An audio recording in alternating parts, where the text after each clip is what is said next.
We begin tonight with heartbreaking news as a trailblazer in Kentucky and American history has died. Governor Andy Beshear took to social media this morning announcing the death of former Kentucky Governor Layne Collins. She was 88 years old.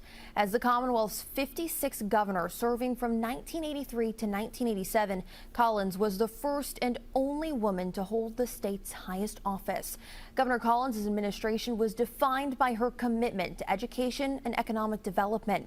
In his statement, Governor Andy Beshear says Collins, quote, created a foundation for us to build a strong future upon, and her legacy will continue to benefit Kentucky families for generations. And Beshear's father, former Kentucky governor and lieutenant governor during Collins' term, Steve Beshear, also released a statement today. He says, quote, I saw firsthand her transformational efforts related to economic development, education, and equine tourism. And tonight, WKYT's Maggie Rickerby sat down with some of the people who worked alongside Collins to learn more about her legacy. It's our top story at 11.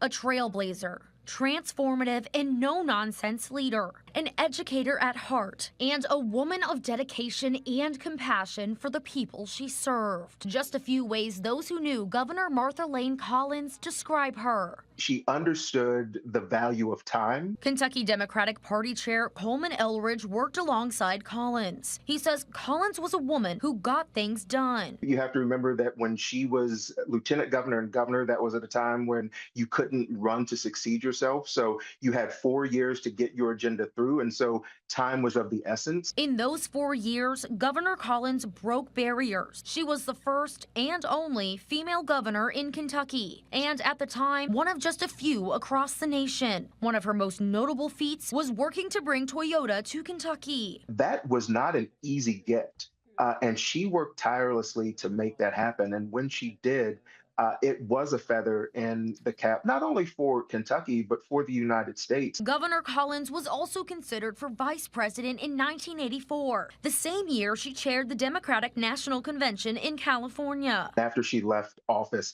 she continued to be an ambassador for business, for the equine industry. She continued to be an ambassador for education, working in higher education. Layne Collins' impact began before she became governor. She worked alongside Janet Holloway, founder of nonprofit Women Leading Kentucky. She sort of slapped the table and she said, well, you know, I don't like being on committees or in groups where they don't do a lot of work. And I said, we have a job for you. Holloway and Collins worked together to help women grow in the business world. She was a big advocate of women helping women. Not only was Collins a colleague to Holloway, she was also a close friend. She would always say, you know, you have no place to go but up.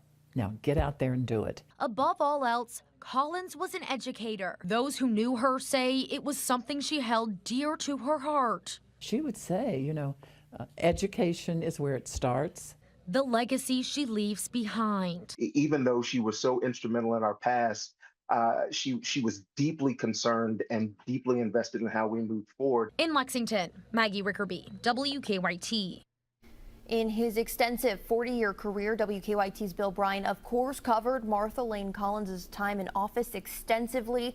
He sat down with us today and spoke about Collins' unique place in Kentucky history, not just because of her accomplishment of being the state's first and only female governor, but also her involvement in economic development, her drive, passion, and the respect she carried for herself and others.